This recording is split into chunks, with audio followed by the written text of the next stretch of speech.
పైకి లీటర్లా కనిపించే ప్రతి ఆయిల్ ప్యాకెట్ లీటర్ కాకపోవచ్చు, కానీ ఫ్రీడమ్ ఆయిల్ ప్యాకెట్లో మాత్రం ఖచ్చితంగా లీటర్ నూనె ఉంటుంది. ఆంధ్రప్రదేశ్ అభివృద్ధికి పోలవరంతో పాటు దిశానిర్దేశం చేయబోయేటువంటి మరొక ప్రాజెక్టు గోదావరి బనకచెర్ల అనుసంధానం. ఈ విషయంలో రాష్ట్ర ప్రభుత్వం వడివడిగా వేగంగా అడుగులు వేస్తుంది. దీనికి సంబంధించినటువంటి కార్పొరేషన్ని ఏర్పాటు చేస్తూ నిర్ణయం తీసుకోవడం, జీవో రిలీజ్ చేయడం. సరిగ్గా అదే సమయానికి బనకచెర్ల లాకుల దగ్గర ప్రత్యేకంగా అక్కడ ఉన్నటువంటి రిసోర్సెస్ పైన అధ్యయనం చేసేందుకు ఒక బృందాన్ని పంపించింది ఆంధ్రప్రదేశ్ ప్రభుత్వం. సో ఇవన్నీ కలిపి చూసినప్పుడు గోదావరి బనకచెర్ల ప్రాజెక్టు కోసం శరవేగంగా అడుగులు ముందుకు పడుతున్నట్టు కనిపిస్తుంది. దీనిపైన ఇంకా డిపిఆర్ రూపొందించలేదు అని Godavari river water management board సమావేశంలో చెప్పినటువంటి ఆంధ్రప్రదేశ్ ప్రభుత్వం ఇప్పుడు మాత్రం చకచక అడుగులు వేయడం, జీవోలోనే కొంత స్పష్టత ఇవ్వడం ఆసక్తికరంగా మారింది. అసలు జీవోలో ఏముంది? అకస్మాత్తుగా బనకచెర్ల లాకుల దగ్గర అధికారులు ప్రత్యేక పర్యవేక్షణ, ప్రత్యేక పరిశీలన ఎందుకు జరిపారు? ఒకసారి విశ్లేషించేటువంటి ప్రయత్నం చేద్దాం. ఏపీకి సంబంధించి ఒక గేమ్ చేంజర్ ప్రాజెక్టుగా ఆంధ్రప్రదేశ్ ప్రభుత్వం చెబుతుంది గోదావరి బనకచెర్ల అనుసంధాన ప్రాజెక్టు. ఇది ఎక్కడ కూడా ఒక భారీ ప్రాజెక్టుగా నిర్మాణం జరగదు. ఆల్రెడీ ఉన్నటువంటి ప్రాజెక్టులు, రిజర్వాయర్ల నుంచి నీటి వనరుల్ని సద్వినియోగం చేసుకోవడం, కొన్ని చోట్ల గ్రావిటీ ద్వారా వాటర్ సప్లై, కొన్ని చోట్ల లిఫ్ట్ ఇరిగేషన్ ద్వారా వాటర్ని ముందుకు నడిపించడం. ఈ విధంగా గోదావరి నది నుంచి కర్నూలు జిల్లాలో ఉన్నటువంటి బనకచెర్ల వరకు అనుసంధానం చేయడం ద్వారా కృష్ణా గోదావరి నదుల నీటి జలాల్ని సద్వినియోగం చేసుకోవడం, ప్రధానంగా వరద నీటి వినియోగం పైన ఆంధ్రప్రదేశ్ ప్రభుత్వం ఫోకస్ పెట్టింది. దానికి సంబంధించినటువంటి అంశాలని ఈ జీవోలో కొంత క్లారిటీ ఇచ్చేటువంటి ప్రయత్నం చేసింది ఆంధ్రప్రదేశ్ ప్రభుత్వం. ఈ జీవోలో ఏముందో ఒకసారి విశ్లేషిద్దాం. వాటర్ రిసోర్సెస్ డిపార్ట్మెంట్ రిలీజ్ చేసింది ఇది formation of special purpose vehicle. Special purpose vehicle అనేది ఒక కీలకమైనటువంటి అంశం. ఇది గుర్తుపెట్టుకోవాల్సినటువంటి విషయం. ఎందుకంటే స్పెషల్ పర్పస్ వెహికల్ అంటే ప్రత్యేకంగా ఒక లక్ష్య సిద్ధి కోసం ఏర్పాటు చేసేటువంటి వ్యవస్థ. అంటే గోదావరి బనకచెర్ల ప్రాజెక్ట్ ఎట్టి పరిస్థితుల్లో సాకారం కావాలనేటువంటి సంకల్పంతో ఆంధ్రప్రదేశ్ ప్రభుత్వం ఈ ఎస్పీవీని ఫ్లోట్ చేసింది. 100% state owned company under water resources department under the companies act 2013 in the name and style of Jalaharathi corporation. So Jalaharathi corporation ఏర్పాటు చేసింది.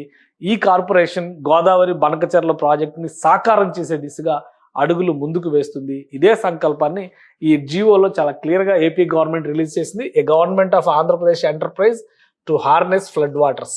వరద నీటి సద్వినియోగం, ఇది చాలా ముఖ్యమైనటువంటి అంశం. వరద నీటి, ఎందుకంటే తెలుగు రాష్ట్రాలకు రెండింటికి సంబంధించినటువంటి అంశం ఇది. తెలంగాణ ప్రభుత్వం దీనిపైన స్పందించడం లేదని విపక్షాలు రాద్ధాంతం చేస్తున్న పరిస్థితి. ఆల్రెడీ గోదావరి వాటర్ మేనేజ్మెంట్ బోర్డులో దీనిపైన చర్చ జరిగినటువంటి పరిస్థితి. ఇవన్నీ కూడా ఆల్రెడీ న్యూస్లో కనిపిస్తున్నటువంటి అంశాలు. కానీ రివర్ వాటర్ మేనేజ్మెంట్ కంటే కూడా ఇక్కడ వరద నీటి సద్వినియోగం అనేటువంటి సంకల్పంతో ఆంధ్రప్రదేశ్ ప్రభుత్వం ఈ జీవో రిలీజ్ చేసింది. For execution and completion of works of Polavaram to Banakacherla link project and other projects with in the composition of directors and staffing pattern permission accorded. So దీనికి సంబంధించినటువంటి జీవో, పూర్తిగా ఈ జీవోలో అన్ని అంశాలని క్లియర్గా ఆంధ్రప్రదేశ్ ప్రభుత్వం ఎక్స్ప్లెయిన్ చేసింది. ఈ బడ్జెట్ అంటే ఈ లింక్ ప్రాజెక్టుకి సంబంధించినటువంటి బడ్జెట్ను కూడా ఇందులో క్లారిఫై చేయడం అనేది ఆసక్తికరంగా మారింది. ఒకసారి చూద్దాం ఇందులో ఇంకా ఏ అంశాలు ఉన్నాయి, రాష్ట్ర ప్రభుత్వం ఏ అంశాలని ఈ ఆర్డర్లో రిలీజ్ చేసి మెన్షన్ చేసింది అనేటువంటి విషయాన్ని చూద్దాం. ముఖ్యంగా ఇక్కడ ఒక క్లారిఫికేషన్ ఇచ్చింది ఆంధ్రప్రదేశ్ ప్రభుత్వం.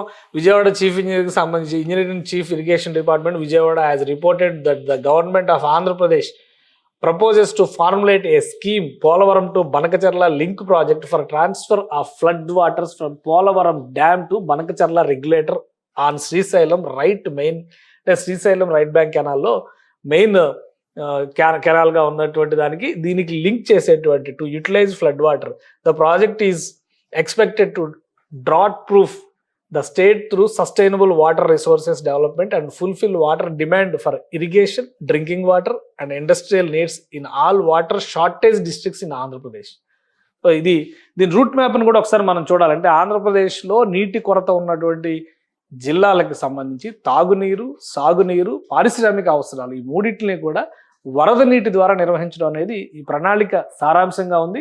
అలానే this project is expected to provide drinking water about 80 lakh people, irrigation to new ayacut about 3 lakh hectares, అలానే supplementation to about 14 lakh hectares అంటే ఆల్రెడీ ఉన్నటువంటి ఆ, సాగునీటి సదుపాయం ఉన్నటువంటి వాటి స్థిరీకరణకు సంబంధించి 9 లక్షల హెక్టార్లకి నీరు అందిస్తుంది. అలాగే కొత్తగా 3 లక్షల హెక్టార్లు ఆయకట్టు కిందకు వస్తుంది. ఇక to provide 20 TMC of water to industry, 20 టీఎంసీలు పారిశ్రామిక అవసరాలకి ఉపయోగించే విధంగా దీనిలో ప్రణాళిక చేస్తున్నారు. The preliminary cost is estimated to be about 80,000 crores, 80,112 కోట్ల రూపాయలు ఖర్చు అవుతుందనేటువంటి అంచనాని రాష్ట్ర ప్రభుత్వం ఇస్తుంది. అందుకనే దీనికోసం ఎస్పీవీని, స్పెషల్ పర్పస్ వెహికల్ని డిజైన్ చేసింది ఆంధ్రప్రదేశ్ ప్రభుత్వం.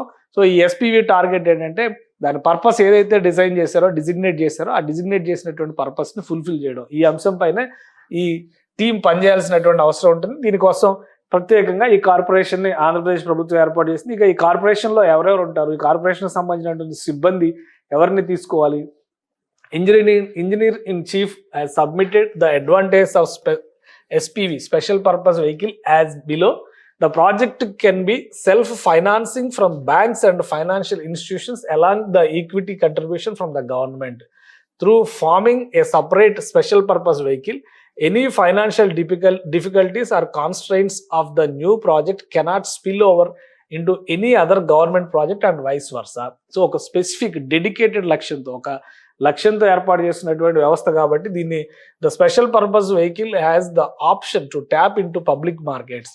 సో దానికి కావాల్సినటువంటి ఫైనాన్షియల్ రిసోర్సెస్ని ఈ సంస్థ ఏర్పాటు చేసుకునేటువంటి వెసులుబాటు కూడా ఉంటుంది. కాబట్టి ఒక కార్పొరేషన్గా ఏర్పాటు చేసి దీనికి ఒక ప్రత్యేకమైనటువంటి టాస్క్ ఇవ్వాలని రాష్ట్ర ప్రభుత్వం డిసైడ్ చేసింది. The special purpose vehicle shall enable efficient monitoring of project progress in a transparent manner.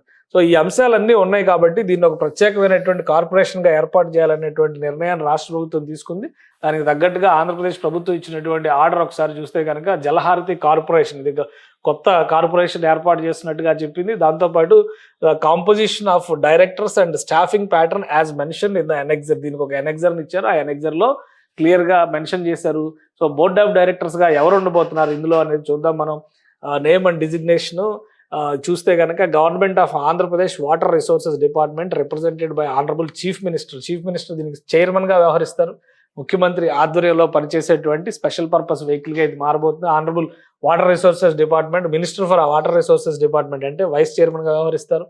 నీటిపారుదల శాఖ మంత్రి దీనికి ఉప అధ్యక్షుడిగా వ్యవహరిస్తారు. ఇక special chief secretary or principal secretary water resources department, government of Andhra Pradesh or any other appointee of the government of Andhra Pradesh, managing director and CEO. అంటే సాధారణంగా ఎవరైనా ఒక ఐఏఎస్ ఆఫీసర్, అది కూడా సీనియర్ ఐఏఎస్ అయ్యేటువంటి అవకాశం ఉంటుంది. స్పెషల్ చీఫ్ సెక్రటరీ అన్నా, ప్రిన్సిపల్ సెక్రటరీ అన్నా, సెక్రటరీ లెవెల్ అన్నా. సో ఒక ఐఏఎస్ ఆఫీసర్ని దీనికి ఎండి అండ్ సిఇఓగా అంటే ఎగ్జిక్యూటివ్ అథారిటీగా ఆయన నియమించేటువంటి అవకాశం ఉంటుంది. ఇక ప్రిన్సిపల్ ఫైనాన్స్ సెక్రటరీ డైరెక్టర్గా ఉంటారు. Engineering and chief irrigation department, government of Andhra Pradesh or any other nominated. ఇవన్నీ కూడా నామినేటెడ్ ఎవరైనా ఉంటే కనుక గవర్నమెంట్ తీసుకొని 2 డైరెక్టర్లు ఉంటారు. సో ఇది క్లియర్గా ఆంధ్రప్రదేశ్ ప్రభుత్వం ఈ కార్పొరేషన్లో తీసుకొస్తున్నటువంటి బోర్డ్ ఆఫ్ డైరెక్టర్స్ ప్యాటర్న్. ఇక ప్రపోజ్డ్ షేర్ హోల్డింగ్ ఏ విధంగా ఉండాలి, షేర్ హోల్డింగ్ మీద కూడా ఒక క్లారిటీ ఇచ్చింది రాష్ట్ర ప్రభుత్వం. Government of Andhra Pradesh water resources department represented by special chief secretary 49,99,993. దీనిలో షేర్ హోల్డింగ్ ప్యాటర్న్ డిసైడ్ చేశారు. Number of shares proposed to be subscribed, each share 10 rupees కిందన దాన్ని సపోజ్ చేశారు. వీళ్ళందరూ కూడా ఎవరెవరు ఉంటారు, ఇక director principal secretary, director projects engineer, director administration, chief engineer Polavaram project, chief engineer Krishna delta system, chief engineer projects Ongole, chief engineer projects Kurnool. So ఏ జిల్లాల నుంచి ఈ ప్రాజెక్టు వెళ్ళబోతుంది, ఆయా జిల్లాలకు సంబంధించినటువంటి అధికారులందరినీ కూడా ఇందులో భాగస్వాములు చేశారు షేర్ హోల్డింగ్ ప్యాటర్న్ విషయంలో. అదేవిధంగా ఈ జియోలో క్యాడర్ స్ట్రెంగ్త్ను కూడా ఎక్స్ప్లెయిన్ చేశారు. అంటే ఈ సిస్టమ్ పనిచేయడానికి కావాల్సినటువంటి స్టాఫ్ సిస్టమ్ ఏ విధంగా ఉండాలి. చీఫ్ ఇంజనీర్ ఆధ్వర్యంలో పనిచేస్తుంది. Deputation from water resources department, అలానే సూపరింటెండెంట్ ఇంజనీర్లు 2 పోస్టులు ఉంటాయి. డిప్యుటేషన్ ఫ్రమ్ వాటర్ నీటిపారుదల శాఖ నుంచి ఇస్తున్నారు. ఎగ్జిక్యూటివ్ ఇంజనీర్లు 3 పనిచేస్తారు. డిప్యూటీ ఎగ్జిక్యూటివ్ ఇంజనీర్లు లేదా అసిస్టెంట్ ఇంజనీర్లు 10 మందిని అపాయింట్ చేసే అవకాశం ఉంది. అకౌంట్స్ ఆఫీసర్స్ 3 పనిచేస్తారు. చీఫ్ ఫైనాన్షియల్ ఆఫీసర్ మరొకరు పనిచేస్తారు. అంటే వీళ్ళందరినీ బహుశా ఈ అకౌంట్స్ ఆఫీసర్స్ని బయట నుంచి తీసుకోవచ్చు, ఎందుకంటే ఫ్రమ్ ద మార్కెట్ అని చెప్పని అన్నారు. మిగతా అన్నీ కూడా గవర్నమెంట్ సిస్టంలో ఉన్నటువంటి వాళ్ళు. మిగతా ఇక్కడ చీఫ్ ఫైనాన్షియల్ ఆఫీసర్ని కూడా additional director from finance department or chartered accountant with 15 years of experience from market, అది కూడా ఓపెన్గా అపాయింట్ చేసేటువంటి అవకాశం ఉన్నటువంటి పోస్టు. మిగతావన్నీ కూడా గవర్నమెంట్ ఎంప్లాయీస్లో సిస్టంలో ఉన్నటువంటి వాళ్ళే ఇందులోకి వచ్చేటువంటి అవకాశం ఉంటుంది. So board of directors, staffing pattern ఇదంతా కూడా ఒక క్లియర్గా ఇచ్చినటువంటి స్పెషల్ పర్పస్ వెహికల్. ఇది చాలా ముఖ్యమైనటువంటి ఎజెండాగా ఆంధ్రప్రదేశ్ ముఖ్యమంత్రి తీసుకున్నటువంటి అంశం ఇది. సో ఈ జీవో రిలీజ్ అవుతున్నటువంటి క్షణంలోనే కర్నూలు జిల్లాలో ఉన్నటువంటి బనకచర్ల లాకులో ఉన్నటువంటి ప్రదేశాన్ని ప్రత్యేక అధికారుల బృందం పరిశీలించింది. ప్రస్తుతం ఉన్నటువంటి స్థితిగతులపైన అక్కడ అధ్యయనం చేశారు, సమాచార సేకరణ చేశారు, స్థానిక అధికారులను కూడా ఇందులో భాగస్వాములు చేశారు, వాళ్ళ నుంచి వివరాలను సేకరించారు. రాబోయే రోజుల్లో పోలవరం నుంచి వాటర్ సోర్స్ని కనుక బనకచర్ల వరకు తీసుకొస్తే ప్రస్తుతం ఉన్నటువంటి కెపాసిటీ సరిపోతుందా, దాన్ని పెంచాల్సినటువంటి అవసరం ఉంటుంది. ఎందుకంటే అది ఒక చివరి పాయింట్, రిజర్వాయర్గా పనిచేసేటువంటి చివరి పాయింట్ అవుతుంది. సో దీనిపైన ప్రత్యేక ఇది బనకచర్లకు వచ్చేటువంటి కాలువ, అక్కడ ఉన్నటువంటి లాకులు, ఈ సిస్టమ్ మొత్తాన్ని కూడా అధికారుల బృందం పరిశీలించింది. సో ఇంత ఆసక్తి రేకెత్తిస్తున్నటువంటి ఈ అంశం పైన ఎందుకు ఏపీ సీఎం అంత స్పెషల్గా ఫోకస్ పెట్టారు, అది కూడా ఒకసారి మనం పరిశీలిద్దాం. గోదావరి బనకచర్ల డిస్టెన్స్ చూసినా లేదా గోదావరి బనకచర్లకు సంబంధించినటువంటి లింకేజ్ చూసినా ఒక క్లారిటీ మనకు వస్తుంది. ఇది ఒక రూట్ మ్యాప్ పరంగా మనం చూస్తే కనుక దాదాపు 10 గంటలు 445 కిలోమీటర్ల డిస్టెన్స్ వచ్చేటువంటి ఇది రోడ్ మ్యాప్. ఇది ఒక విషయం గమనించాల్సింది ఏంటంటే ఇది కేవలం రహదారి మార్గాన్ని సూచించేటువంటి మ్యాప్ మాత్రమే, వాటర్ రిసోర్స్ని సూచించేటువంటి మ్యాప్ కాదు. దీనికి అనుగుణంగా మనం డిస్టెన్స్ని క్యాలిక్యులేట్ చేయడానికి ఒక అవకాశం ఉంటుంది కాబట్టి ఇది జస్ట్ మీకు చూపిస్తున్నా. సో బనకచర్ల అనేది నల్లమల్ల ఫారెస్ట్కి యువతల వైపు కర్నూలు జిల్లా సరిహద్దుల్లో ఉన్నటువంటి ప్రదేశం. ఇది తెలంగాణకి ఆంధ్రప్రదేశ్కి ఆల్మోస్ట్ ఒక బార్డర్ లైన్ లాగా మనం ఇప్పుడు ఈ కొత్తగా డిజైన్ చేస్తున్నటువంటి కాలువల వ్యవస్థని రూపొందించాలని జలహారతి కార్పొరేషన్ ద్వారా ఆంధ్రప్రదేశ్ ప్రభుత్వం ప్రయత్నిస్తుంది. పోలవరం ఈ చివర ఉంది, పోలవరం నుంచి ఇక్కడ వరకు ఒక కెనాల్ సిస్టమ్ క్రియేట్ అవుతుంది. ఆల్రెడీ ఉన్నటువంటి ఎగ్జిస్టెడ్ కెనాల్ సిస్టమ్ను ఉపయోగించడం, కొత్తగా అవసరమైన చోట కాలువలు తవ్వడం, అవసరమైన చోట లిఫ్ట్ సిస్టమ్ని అమలు చేయడం. అంటే మ్యాక్సిమం పర్సంటేజ్ ఈ ప్రాజెక్ట్లో తీసుకున్నటువంటి రూట్ మార్గం మొత్తం కూడా గ్రావిటీ ద్వారా నీటిపారుదల జరిగే విధంగానే ప్రణాళికలు చేశారు. కొన్ని చోట్ల ఎత్తైన ప్రదేశాలు వస్తున్న చోట మాత్రం లిఫ్ట్ సిస్టమ్ పైన ఆధారపడాల్సినటువంటి పరిస్థితి ఉంటుంది. దీనికి సంబంధించినటువంటి ఒక అంశాన్ని కూడా మనం పరిశీలిద్దాం. ఇది గోదావరి బనకచర్ల ప్రాజెక్టుకి సంబంధించినటువంటి డయాగ్రాము. దీనిలో ఈ లింక్ కెనాల్ని ఏ విధంగా డెవలప్ చేయబోతారు అనే దానికి సంబంధించినటువంటి ఎనాలిసిస్ ఇందులో మనకి కనిపిస్తుంది. ఒకసారి మనం చూస్తే కనుక పోలవరం డ్యామ్ ప్రారంభమైనటువంటి గోదావరికి సంబంధించినటువంటి పోలవరం డ్యామ్ ఇక్కడ ప్రారంభం అనుకుంటే కనుక మనం ఉదాహరణకి ఇక్కడ నుంచి వరద నీటిని తీసుకొచ్చేటువంటి క్రమంలో గ్రావిటీగానే కృష్ణానది వరకు తరలించడానికి అవకాశం ఉంది. అంటే దాదాపు విజయవాడ దగ్గర వరకు కూడా గ్రావిటీగా ఇప్పుడు పవిత్ర సంగమం దగ్గర వచ్చి కృష్ణా గోదావరి అనుసంధానం జరుగుతున్నటువంటి ప్రాంతంలో చాలా గ్రావిటీ పైన ఇక్కడంతా కూడా వాటర్ సోర్స్ వస్తుంది. అయితే బనకచర్ల ప్రాజెక్ట్ ప్రకారం ఏంటంటే దీన్ని మరింత ఎగువకి వైకుంఠపురం పైన బ్రిడ్జ్ ఉన్నటువంటి ప్రదేశం వరకు తీసుకెళ్లి చివరికి నాగార్జున సాగర్ రైట్ బ్యాంక్ కెనాల్కి కనెక్ట్ చేసే విధంగా ఈ ప్రణాళికని రూపొందించారు. ఈ బ్లూ కలర్లో ఉన్నవన్నీ కూడా గ్రావిటీ ద్వారా జరిగేటువంటి ప్రవాహ తీరుని వివరించేటువంటి అంశాలు. ఇది నాగార్జున సాగర్ రైట్ బ్యాంక్ కెనాల్కి మెయిన్ ఛానల్కి సంబంధించినటువంటి లింకేజ్. అక్కడ వరకు వెళ్ళేటువంటి చోట్ల 1, 2, 3, 4, 5 చోట్ల లిఫ్ట్లు పెట్టాల్సినటువంటి పరిస్థితి ఉంటుంది. ఈ లిఫ్ట్ల ద్వారా స్వల్పంగా అంటే కొద్దిపాటి ఎత్తిపోతల ద్వారానే వరద నీటిని సురక్షితంగా కృష్ణానది నుంచి ఉండేటువంటి రైట్ బ్యాంక్ కెనాల్ అంటే నాగార్జున సాగర్ రైట్ బ్యాంక్ కెనాల్లోకి ఆ నీటిని మళ్లించవచ్చు అని చెప్పి అధికారులు అంచనా వేశారు. ఇవన్నీ కూడా డిస్టెన్స్ రఫ్ క్యాలిక్యులేషన్స్ అనమాట. ఇవి జస్ట్ ఒక డయాగ్రామ్ గానే మనం దీన్ని చూడాలి. సో ఇక్కడ నుంచి చూసినప్పుడు ఇక్కడ బొల్లాపల్లి ప్రాజెక్ట్, బొల్లాపల్లి రిజర్వాయర్ దగ్గరికి ఈ వాటర్ సోర్స్ అంతా కూడా Nagarjuna Sagar right bank canal నుంచి బొల్లాపల్లి రిజర్వాయర్ దగ్గరికి చేరుతుంది. అక్కడి నుంచి కూడా గ్రావిటీ ద్వారా మళ్ళీ ప్రపోజ్డ్ బొల్లాపల్లి ఈ రిజర్వాయర్ని కాస్త ఎక్స్పాండ్ చేయాలి. ఇక్కడ అన్నీ కూడా అర్థం చేసుకోవాల్సింది ఏంటంటే గోదావరి నుంచి కృష్ణానదికి వచ్చేటువంటి కాలువలను కూడా విస్తరించేటువంటి అవకాశం ఉంది. వచ్చేటువంటి వరద నీటి అవసరాల సైజుకు తగ్గట్టుగా, వాటి పరిమాణానికి తగ్గట్టుగా దీన్ని విస్తరించే విధంగా కాలువలు, అదే లింక్ కెనాల్లో ఉన్నటువంటి మేజర్ హర్డిల్ ఏంటంటే ఈ లింక్ సిస్టంలో ఉన్నటువంటి మేజర్ అంశం కాలువల విస్తరణ, అక్కడక్కడ లిఫ్ట్లని పెట్టడం. కొత్తగా ఏర్పాటు చేసేటువంటి వ్యవస్థలు చాలా తక్కువగా ఉంటాయి. ఉన్న కాలువలను విస్తరించడం, కొత్తగా ఏర్పాటు చేసేటువంటి మొత్తం ప్రాజెక్టులో 30 to 40% మాత్రమే ఉందని చెప్పి రాష్ట్ర ప్రభుత్వం చెబుతుంది. సో ఆ లెక్కను చూస్తే బొల్లపల్లి రిజర్వాయర్ నుంచి మళ్ళీ గ్రావిటీ ద్వారా లిఫ్ట్ల ద్వారా, అదే విధంగా గ్రావిటీ లిఫ్ట్లు, ఇక్కడ ఒక 3 లిఫ్ట్లు ఇక్కడ పెట్టాల్సినటువంటి పరిస్థితి ఉంటుంది ఈ ప్రాంతంలో. అంటే బొల్లపల్లి రిజర్వాయర్ నుంచి నేరుగా ఇది బనకచెర్లకి తీసుకెళ్లేటువంటి మార్గం. బనకచెర్లకు వెళ్ళేసరికి ఆ టన్నెల్ సిస్టమ్ కూడా మధ్యలో ఉపయోగిస్తున్నారు. లిఫ్ట్, గ్రావిటీ ఇది మొత్తం టన్నెల్లో నుంచి వెళ్ళేటువంటి మార్గం అన్నమాట. ఇక్కడ ఒక 2 చోట్ల టన్నెల్ని ఏర్పాటు చేయాల్సినటువంటిది. ఫైనల్గా ఇది బనకచెర్ల లింక్ దగ్గర ఏర్పాటు అవుతుంది. సో ఈ విధంగా గోదావరి నుంచి ప్రతి సంవత్సరం పెద్ద ఎత్తున వరద నీరు సముద్రంలో కలుస్తుంది అనేటువంటి అంచనాలు ఉన్నాయి. దీనికి సంబంధించి దాదాపు 100 ఏళ్ల ట్రాక్ రికార్డుని ఆంధ్రప్రదేశ్ జలవనరుల శాఖ సేకరించింది. ప్రతి సంవత్సరం పెద్ద ఎత్తున గోదావరిలో వృధాగా నీరు కలుస్తున్నటువంటి పరిస్థితి ఉంది. కాబట్టి వరద నీటి సద్వినియోగం కోసం ఈ ప్రాజెక్టుని రూపొందించినట్టుగా చెప్తే, అందుకనే దీన్ని ఒక స్పెషల్ పర్పస్ వెహికల్ ఎస్పీవీ కింద కేటగరైజ్ చేసింది ఆంధ్రప్రదేశ్ ప్రభుత్వం. అది కూడా 100% ఆంధ్రప్రదేశ్ ప్రభుత్వం పెట్టేటువంటి పెట్టుబడుల ద్వారానే దీన్ని సేకరించాలని మొత్తం మీద 80,000 కోట్ల రూపాయలు అంచనా వేసింది. ప్రాథమికమైనటువంటి అంచనా 80,000 కోట్ల రూపాయల సేకరణకు సంబంధించి కూడా రూట్ మ్యాప్, అంటే ఇందులో కేంద్ర ప్రభుత్వం చేసేటువంటి సాయం చాలా తక్కువ శాతం ఉంటుంది.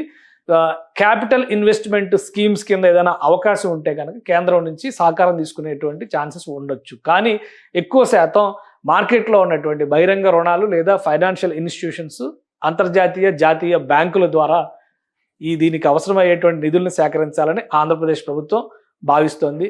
ఆంధ్రప్రదేశ్లో ప్రధానంగా రాయలసీమ, ప్రకాశం జిల్లాల పరిధిలో ఉన్నటువంటి ప్రాంతాలకి నీటి కరువు ఎక్కువగా ఉంది. వెనుకబడినటువంటి ప్రాంతాలుగా ఉన్నాయి కూడా ఇవే. దీన్ని దృష్టిలో ఉంచుకుని పోలవరం నుంచి వరద నీటిని కనుక బనకచెర్ల ప్రాజెక్టు ద్వారా, ఈ లింక్ ప్రాజెక్టు ద్వారా సేకరించగలిగితే చాలా వరకు సాగునీరు సమస్యలతో పాటు పారిశ్రామిక అవసరాలకు కూడా నీటిని వినియోగించేటువంటి అవకాశం ఉంటుందని ఆంధ్రప్రదేశ్ ప్రభుత్వం అంచనా వేస్తుంది. ఇందులో ఒక మొదటి అడుగుగా, ఇప్పటివరకు ప్రణాళికలపైన చర్చలు మాత్రమే జరిగినాయి. మొదటి అడుగుగా ఆంధ్రప్రదేశ్ ముఖ్యమంత్రి అధ్యక్షతన స్పెషల్ పర్పస్ వెహికల్ ఏర్పాటైంది జలహారతి కార్పొరేషన్ రూపంలో. సో దీనికి సంబంధించినటువంటి యాక్టివిటీ మరింత వేగంగా ముందుకు వెళ్ళేటువంటి అవకాశం ఉంది. దశల వారీగా నిర్మించాల్సినటువంటి ప్రాజెక్టు కాబట్టి మొదట లింక్ అక్కడ పోలవరం దగ్గర నుంచి విజయవాడ ఎగువన, అంటే వైకుంఠపురం దరిదాపుల్లో ఉన్నటువంటి ప్రాంతాలకి గోదావరి నీటిని తరలించడమే మొదటి లింక్గా భావిస్తున్నారు. అక్కడ నుంచి బొల్లాపల్లికి రెండవది, బొల్లాపల్లి నుంచి బనకచెర్లకు మూడవది. అంటే మొత్తాన్ని కూడా ప్యారలల్గా పనులు మొదలుపెట్టేందుకు ఆంధ్రప్రదేశ్ ప్రభుత్వం ప్రణాళికలను సిద్ధం చేసింది. ఫైనాన్షియల్గా, ఆర్థికంగా వచ్చేటువంటి వనరులు, మరోవైపు రాష్ట్రం ఇప్పుడు చేస్తున్నటువంటి కార్యక్రమాలు, కార్యాచరణను దృష్టిలో పెట్టుకుని ఈ ప్రాజెక్టుని ఎన్ని దశలుగా విభజించాలి, ఎన్ని ప్యాకేజీలుగా పనులు ప్రారంభించాలనే అంశం పైన కూడా ఈ స్పెషల్ పర్పస్ వెహికల్ అంటే జలహారతి కార్పొరేషన్ వర్కౌట్ చేయబోతుంది. దీని సమగ్రమైనటువంటి డిపిఆర్ను రూపొందించిన తర్వాత పనులు ప్రారంభించడానికి అవకాశాలు ఉన్నాయి. ఈ ప్రాజెక్టు కనుక కంప్లీట్ అయితే ఆంధ్రప్రదేశ్లో ప్రతి జిల్లా సస్యశ్యామలం అవడానికి అవకాశం ఉంటుందని ఏపీ ప్రభుత్వం ధీమాగా చెబుతోంది. సుమన్ టీవీలో మీ పర్సనల్ అండ్ బిజినెస్ ప్రమోషన్స్ కోసం కింది నెంబర్కి కాంటాక్ట్ చేయండి.